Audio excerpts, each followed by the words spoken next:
Last ভিডিওতে দেখিয়েছিলাম যে আমরা বিয়ের বাড়িতে চলে এসেছি এবং বিয়ের বাড়িতে আসার পর ঘুমানোর জায়গায় পাইনি, ঘুমাবো কখন, তাই ঘুমানো হয়নি।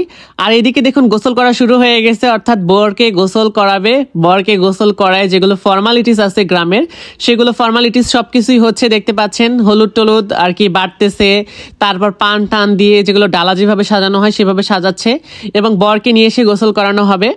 তো অনেকেই নাচানাচি করতেছে দেখুন এটা কিন্তু আমার বউ যে নাচানাচি করতেছিল, কেমন লাগতেছে তাকে সবাই অবশ্যই কমেন্ট করে জানাবেন। আর এটাই হচ্ছে বরকে কেমন লাগতেছে সবাই অবশ্যই কমেন্ট করে জানাবেন। প্রথমেই যাকে দেখিয়েছিলাম সে হচ্ছে আমার ছোট বউ, আর এটা হচ্ছে আমার বড় বউ। আমার বড় বউ তো খালি আমার গালে চুমুই খাই, কি আর বলবো, আর দুজন খালি আমাকে নিয়ে ঝগড়া করবে, বলবে তুই ওর লাগে থাকবি না আমি থাকবো, তুই ওর লাগে থাকবি না আমি থাকবো। দেখুন আমাকে নিয়ে সামনে নিয়ে কিভাবে নাচানাচি শুরু করে দিছে, মনে হচ্ছে তার কতদিন পর আমি তার জামাই আসছি বিদেশ থেকে, সে পাগল হয়ে গেছে আমাকে দেখে।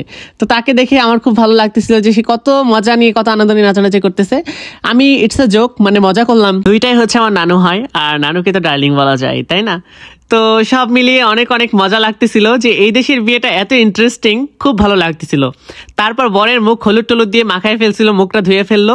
তারপর এখন আরো হলুদ মাখাবে, আর গ্রামের সব মহিলারা আসছে, সেখানে একদম ঘেরাও করে রাখছে বরকে যেখানে গোসল করাচ্ছে।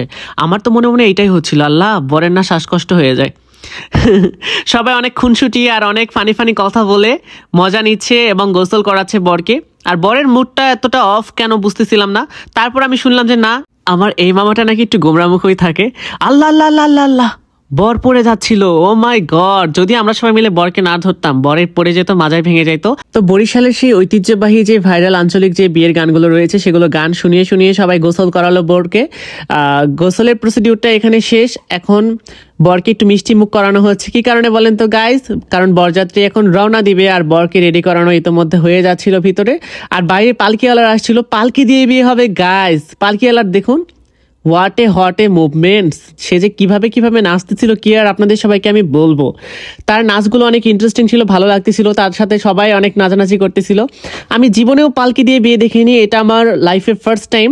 আসেও বরিশালে, অর্থাৎ আম্মুদের পাস্ট গ্রামে, কারণ আম্মুদের হোল ফ্যামিলি এখন গাজীপুরে সেটেল হয়ে গেছে। তো এটা ছিল আমার ফুপির বাড়ি। ফুপির বাড়িতে এসে আমরা এরকম ইন্টারেস্টিং একটা বিয়ে দেখতেছি আম্মুর ফুফাতো ভাইয়ের। তো পালকি টালকি সবকিছুই রেডি, বড় রেডি। দেখুন গাইস বরকে কেমন লাগতেছে সবাই কমেন্ট করে জানাবেন। আমার এই মামাটা একটু বেশি মুখটা অফ করেই থাকে, কেন আমি বুঝতে পারি না। এত সুন্দর একটা মুখ, খালি একটু হাসবে তাইলে তো সুন্দর লাগে তাই না। তো মামা এরকমই নাকি থাকে, সে খুব কম হাসাহাসি করে। যাই হোক, তারপর মামাকে বসানো হলো পালকিতে। আপনারা সবাই বলুন, কি জানি একটা গান হই হলো না কি জানি একটা গান বলে বলে সবাই নিয়ে যাচ্ছিল পালকিতে করে। আমার তো অনেক ভালো লাগতেছিল। আর এখান থেকে এখানেই বিয়ে, অর্থাৎ কনের বাড়িটাও একদম বরের বাড়ির পাশে।